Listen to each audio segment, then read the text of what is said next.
So I got home. I was over the weekend. I was at a big dance recital. It's the national recital. Shout out to Dance Maker School of Dance. They did very well and all of that. But when I got back to a condo we were staying at, I flipped on the TV. When I left said building, it was like the Rays were up 6-0 on the Orioles. And when I got back, it was Baltimore Ravens 22, Rays 8, I think, something like that. What in the hell? That was that escalated quickly. Well, the amazing thing, and it escalated quickly, but if you remember, go back about 10 days, maybe less than that, and the Orioles took an 8-0 lead in the second inning against the Rays at Steinbrenner Field. Mm-hmm. And then the Rays came back and won that game 12-8. And the Orioles didn't get another hit or a walk the rest of the game. They had one hit by pitch in the last 7 innings. Yeah. So then the Rays go to Baltimore, score 6 runs in the second inning, and end up losing 22-6. Little worse outcome, although, as athletes will tell you, and the Rays, much like the Orioles did at Steinbrenner Field, came back and won the next game. The Rays won the next game on Saturday. They did, yeah. It doesn't matter how many runs you win by. No. They just count how many games you win. That's right. Like, you can look at run differential, and it tells you a lot about how the season's going in that, but it doesn't mean anything at the end of the day. No. So Jose Caballero comes in and pitches, gives up 6 runs. It meant nothing. Right. Other than he saved an inning of work from the bullpen. And he has a very large ERA. Well, yes. For his career records. That was kind of odd watching him out there throwing seeing how slow he could throw it, which I always think is interesting, although he gassed it up to about 87 a couple times. It's funny when they use position players, which you hate to see, but why burn another pitcher when it's so out of hand? But typically lately, at least when I see a position player go out there, it's about how off speed they can be. Like, can they throw one up there at about 55 and still throw it for a strike? And guys are like swinging through it 3 times before they can get the ball to the plate. But how about Mayo, who hit his first career home run off Caballero? Kind of looked at the dugout and shrugged like, what can I do?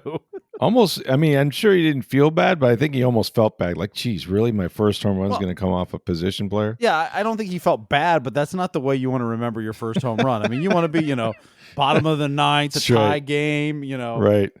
Something like a walk-off or, a big, 3-run blast to give your team the lead in the middle of the game. Not off Jose Caballero. Right. For the 22nd run of the game. Right. Yeah, he was almost apologetic with it, but it's a funny sport, man. It really is.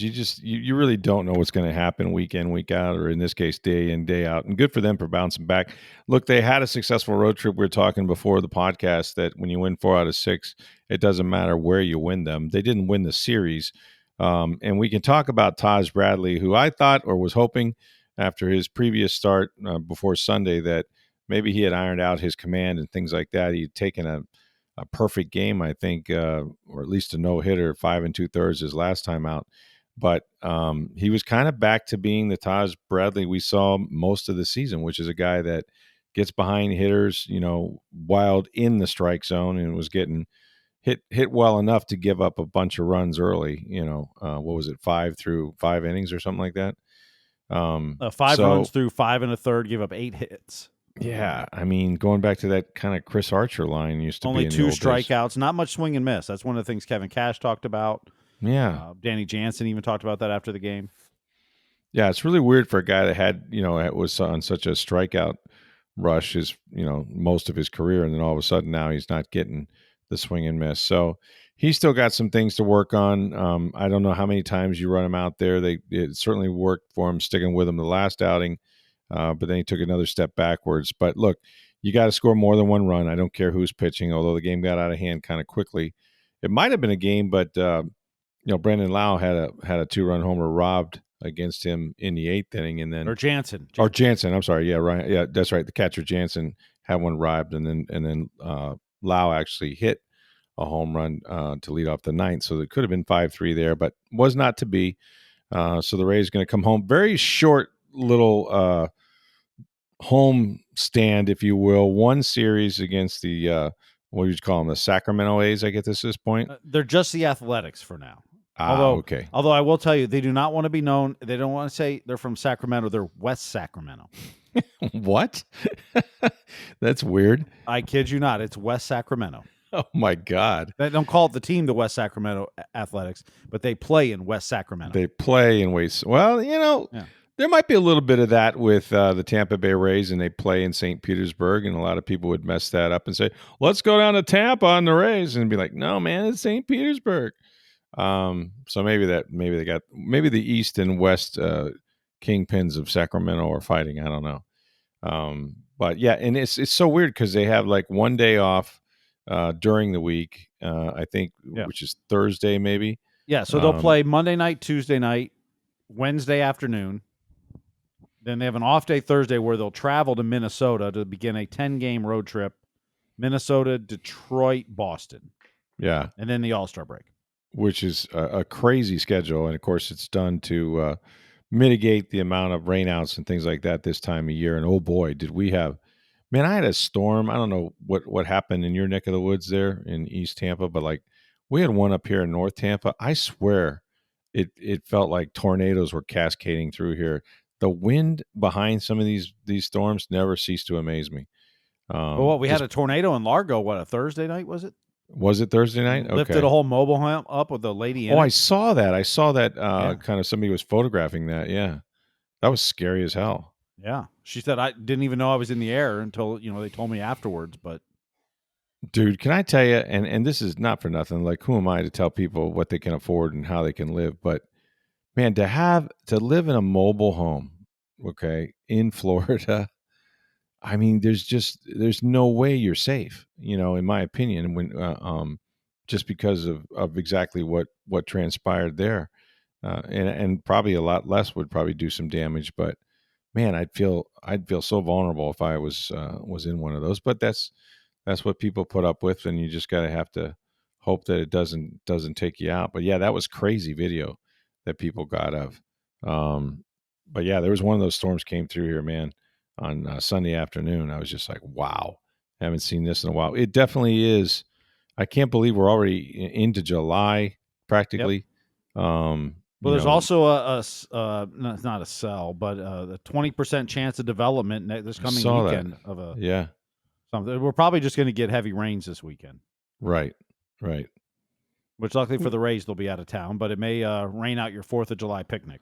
Yeah, I'm not looking forward. I was kind of hoping to get away and maybe be on the beach or something like that and enjoy a little sunshine. But hey, that's the way the tropics are, man. Hopefully, we'll be spared some, the big Cat 4 and 5s this year, and not have to go through what we went through last year with Helene and Milton. But I was looking at my trees the other day, and I was like, those things have grown really fast, and I got to get all these limbs cut down before this damn hurricane season starts because it'll be way too late. That's the biggest damage we had, and I think a lot of places had, was tree damage. Yep. Just so you couldn't get out of our neighborhood. There were trees down everywhere. Of course, they hit the power lines. One tree was uprooted, a big pine tree, and fell over the power lines up here in North Tampa, and we were out of power for 5 days. And that was something that I had to experience for a while. So we're back in it, man. We are back in that, hurricane season, and it's inevitable that as warm as the water is, and things may happen this year. And last year the Bucks were on the road at New Orleans, and they got out of here like on a Monday before it hit, and they actually went to Houston first and then moved over to New Orleans. This year the Bucks first two, and it always seems like they're just starting their season when these hurricanes come by. But this year they're at Atlanta to start the season, and then they're at Houston. Which could also both of those can be impacted by it could also be impacted. Yeah, it's like neither one seems that safe to me. But those escape hatches may have to alter. But that's the first 2 games, at least maybe they won't lose a home game. The first 2 games are on the road. So, but yeah, I mean, you look, the Rays, you can't not appreciate their start so far, and if they can somehow handle this quick turnaround. I was listening to some of the guys talk about it after the game on TV the other day, and they were like, yeah, it's kind of like the road trip just continues with a little bit of break in between, but it's just enough to go home and, do some laundry and sleep in your own bed a couple nights. Yeah, sleep in your bed, and then pack all your stuff back up and hit the road again. He's just kind of like an extended road trip with a brief interruption in between.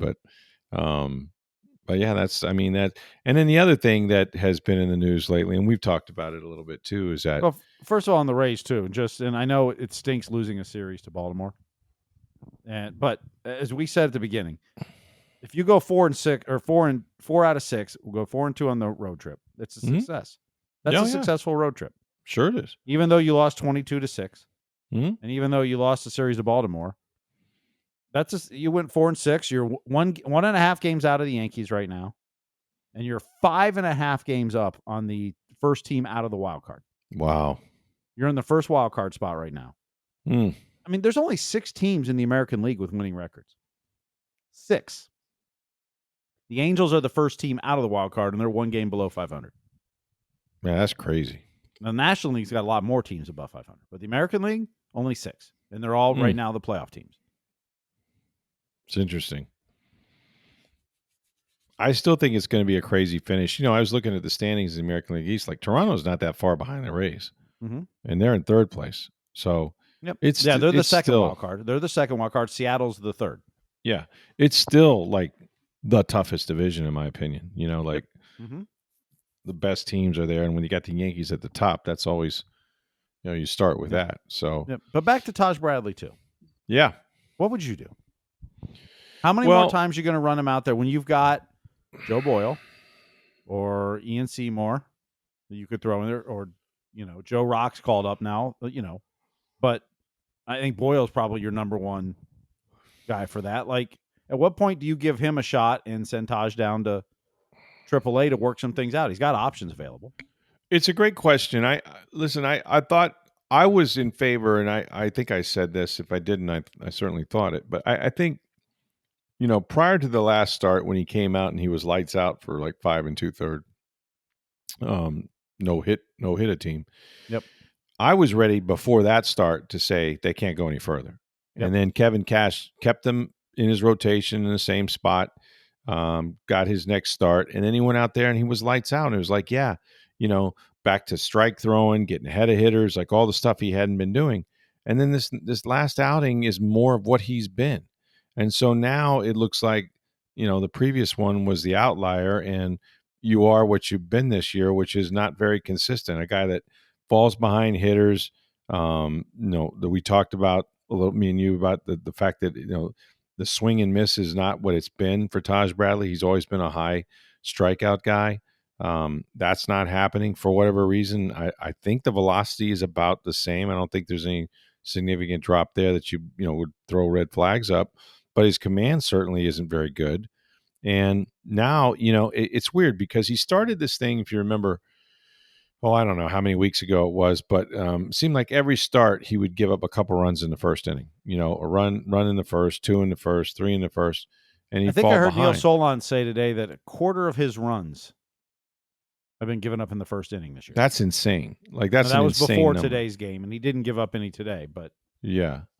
So then I thought, well, maybe it's just like, the way he's starting games, and I'm sure they look at everything, like, how are you preparing? What's your bullpen in between starts look like? How are you warming up before the game? Like, what is it? Are you loose? Are you too loose? Are you, I'm sure they looked at all of that. But the biggest thing was just, if you're a pitcher, you have to have command. Like, once it goes, man.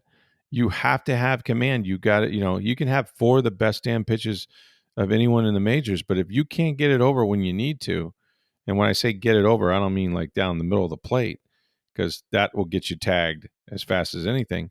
But if you don't have command of the pitch, and especially the fastball, and you can't stay ahead of hitters, it's hard to make a living in the majors. Like, it's just hard. They're too good. You give them an advantage. The difference between 1-2 and 2-1 is enormous. I don't know what the batting average is, but I guarantee you it's significantly higher on the offensive side. So, I don't know if there's something mentally in terms of just like, his confidence, or, his command, which can be a lot of things. That can be mechanical, right? Like, I'm sure, Snyder has looked at everything, where's his hand starting, all this stuff. And sometimes there can be a little bit of paralysis by analysis. There's a little too much information on a guy's head, and he's thinking as he's going through his windup, okay, I got to do this, check, check. And then the last thing he does is throw the baseball, and he can't control it. But he sure looks like a guy that's struggling. And to that end, I got worried about him one time on Sunday. They hit a ball back to him on the mound, and he went to throw it to first. And I swear to you, he pushed it so bad that it one hopped the first baseman from about, I don't know, maybe 10 feet away. It was like the guy that has the yips, right? It was like, Steve Sachs or Mackie Sasser, or, back in the day, those kind of guys that just had this mental block about throwing it. And he came back and he did throw a guy out at first base on a little closer play and cut it loose. But I don't know what's going on. I mean, that's, the concern would be, I think, Steve, that if you take a guy that's, was legitimate, one of your top starters to start the season, or so they would think, after McClanahan got hurt, you take a guy like that and you demote him, how's he going to handle it? What's it going to do for his confidence? He's obviously got some confidence issues. You don't want to lose the guy, and he's not. Now, Chandler Simpson handled the demotion extremely well, went down there, worked on some stuff, batted 360 or whatever, stole a bunch of bases, worked on his defense, all of that. He had a great attitude towards it. I don't know what his attitude would be if you sent there's him a big down difference between him and Chandler. I mean, Chandler, started AAA this year for the first time, got called up a lot sooner than anyone thought, including him. Sure. And it's sooner than the Rays wanted to call him up. So when you send him down, he's a young guy just starting, like, it's okay. Taj has been up a few years and been successful. Right. And that is a big part of things. It's easy to just say, send him down, deal with it. But, he's one of your pitchers. He's one of the guys you've built up and taught and seen success with, and now he's struggling. That confidence is important. But it's everything. I do think, at some point, Joe Boyle needs to get a shot up here. And a good thing, the Rays haven't had injuries this year. And so some of those younger guys that typically would be up by now, getting some starts here and there, aren't, because the Rays have been very healthy, which is a blessing.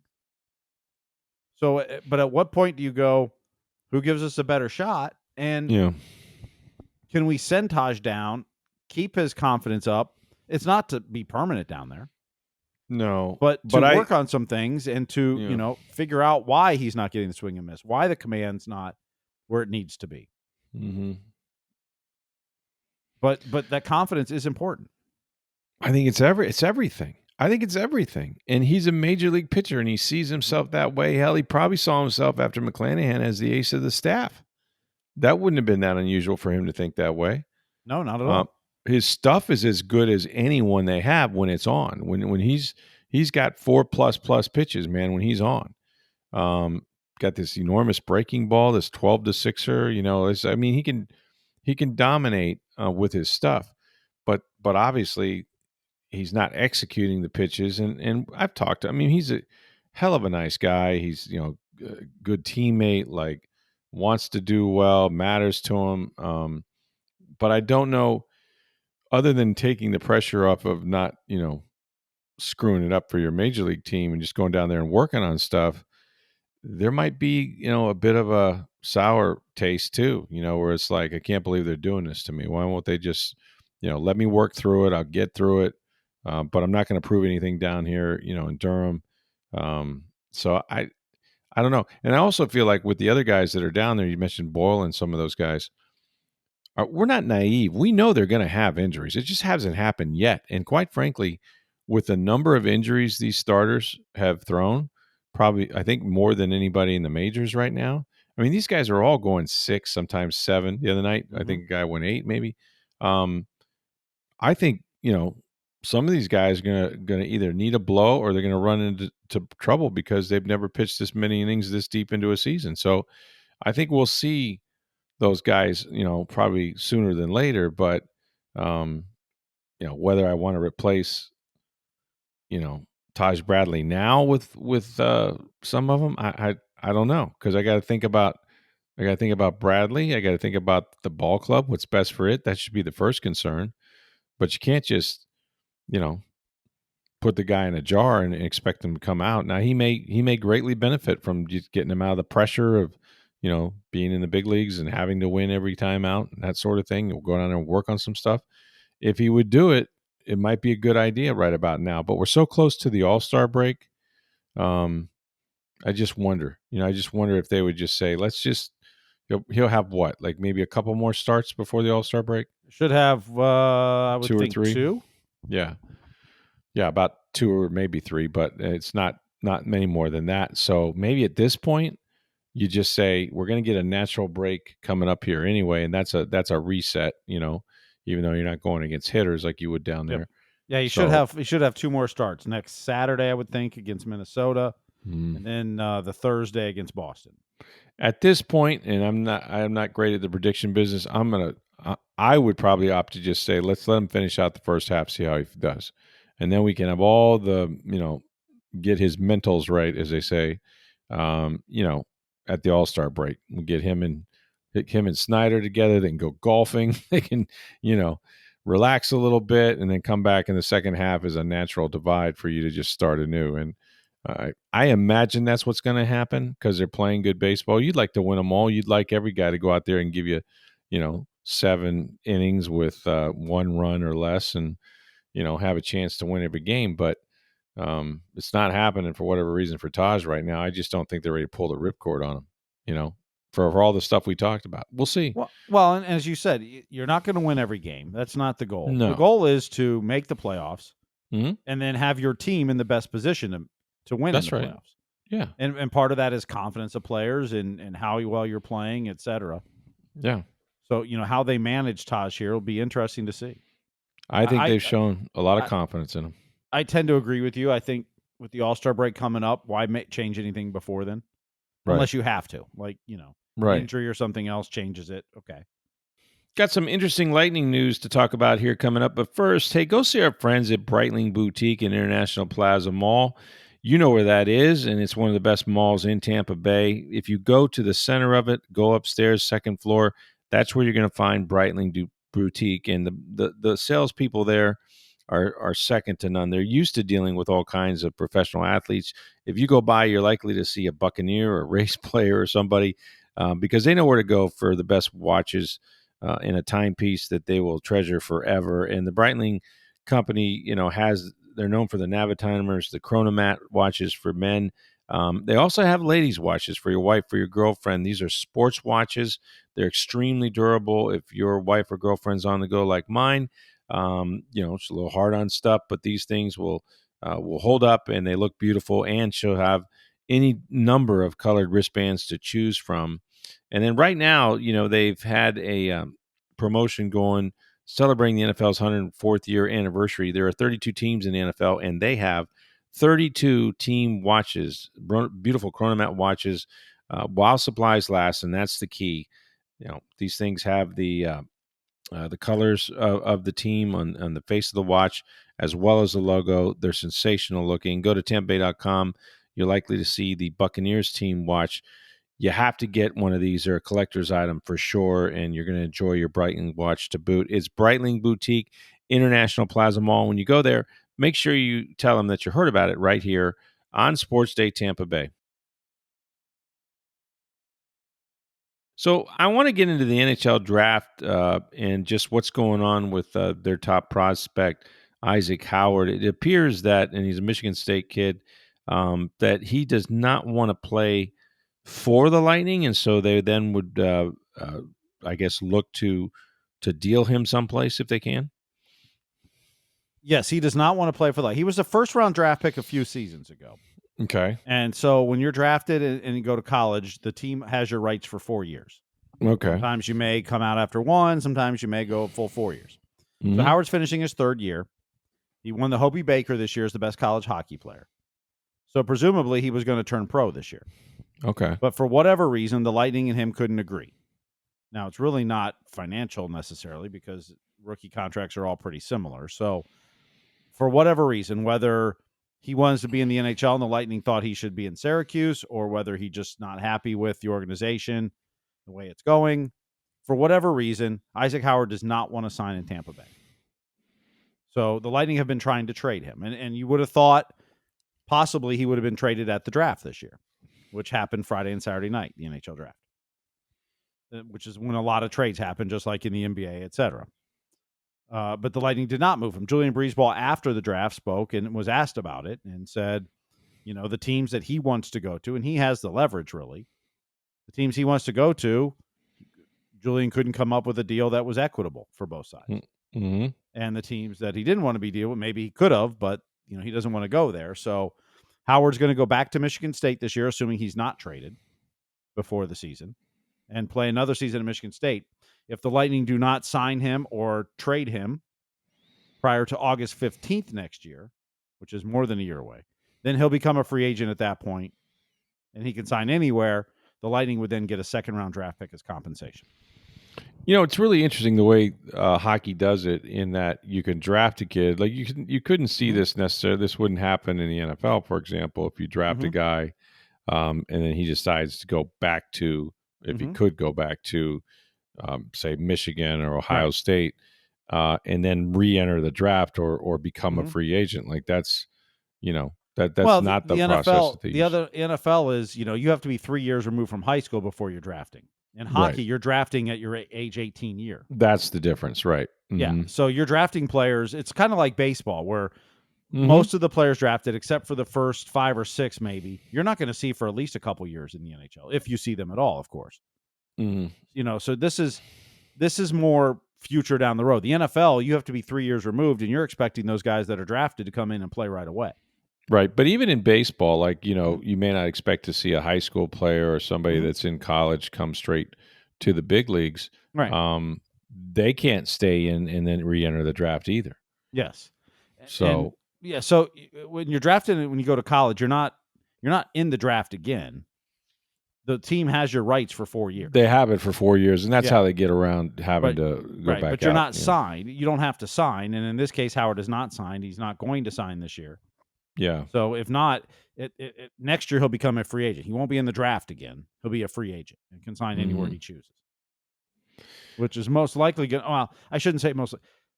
My guess is that at some point Julian Breezeball will figure out a trade. I mean, I guess, the question is, how many teams is Isaac Howard willing to play for? Is it one? And what are they willing to give up for him, knowing that, they may want to try to steal him instead of give up actual good compensation for him. But is it one? Is it a handful? Is it half the team? I mean, that's what we don't know. Right.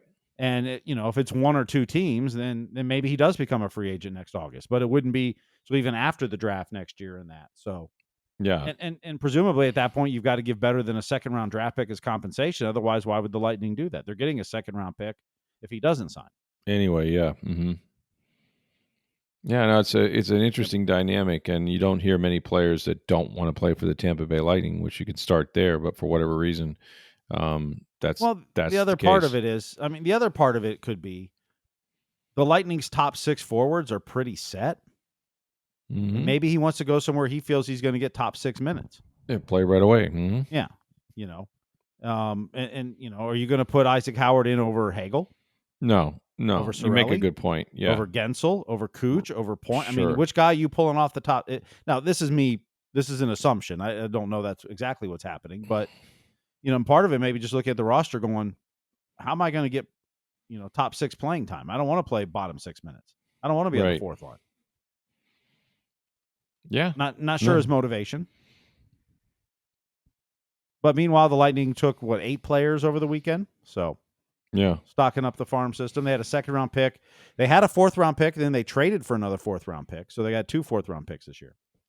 They actually traded next year's 4th-rounder to get a 4th-rounder this year. So must have been a player they really like. So I thought it was interesting, and if I'm reading this wrong, let me know. But I thought I saw where Breezeball kind of threw up some smoke signals and said, don't expect us to do a lot. Don't expect a blockbuster trade or some of the moves they made a year ago. That there's going to be a little more quiet, in that vein this year. Yeah, they don't have a ton of cap space. They waived Connor Sheary today, for the purposes of termination, and Connor asked for that so that he could try to go sign somewhere else and play in the NHL. Last year he played most of the year in the AHL. He had 1 more year left on his Lightning deal, so they're going to terminate that to allow him to go seek a deal elsewhere. But GM's talked about the salary cap's going up like $8 million this year, and it's going to go up like another $8 million next year and $8 million after that. Like the cap is going up, so there wasn't as many teams looking to dump contracts this year because of the increased salary cap. Even if it's a contract you don't like, it's not as bad as it was last year. Next year, it's not going to be as bad either because the cap went up. Yeah. Unlike the last few years where it's gone up very little. And so making deals was kind of hard. There wasn't as many teams looking to dump salaries to make moves. So it didn't seem like there was as many deals this year. And so Breezeball, my guess is, was in on some deals. There was talk that he was in on J.J. Peterka, who went from Buffalo to Utah. Mm-hmm. You know, but if you can't get the guy you want, you know, and we've talked about this. The Lightning last year had a really good team. Top 5 offense, top 5 defense, top 5 power play, top 6 penalty kill. Like, that's incredible. And if you want to be objective in the playoffs, the Lightning went out in the first round, and it stinks for the third straight year.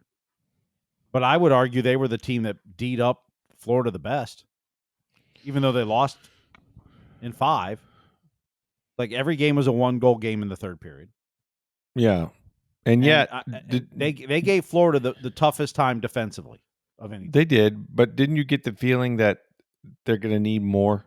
That third, fourth line, like you're going to have to, because you say it all the time. First two lines tend to cancel each other out. Yep. So, well, they're going to need more, but the question is Gage Gonsalves ready to make another step? And they'll have to qualify him today as an RFA. They have not signed him yet, so can Connor Geekie continue to step up and do more? We really haven't seen a lot of Oliver Bjorkstrand, right? Who they traded for and then got hurt and missed, all the playoffs, and so there's pieces like that. And then are there other young guys coming up? Max Crozier. We know that Luke Glendening, Cam Atkinson, and Nick Perbix are going to free agency. The Lightning are not going to re-sign those 3. Mm-hmm. Max Crozier presumably is taking Perbix's spot. That's another. You're hoping he's ready to make that step. I think he's definitely NHL ready. You're hoping he's going to be in it's all, part of it is you need some young guys to step up. Now, could they sign somebody this week? Sure. And can you make trades all the way to the regular season? Absolutely. Yeah.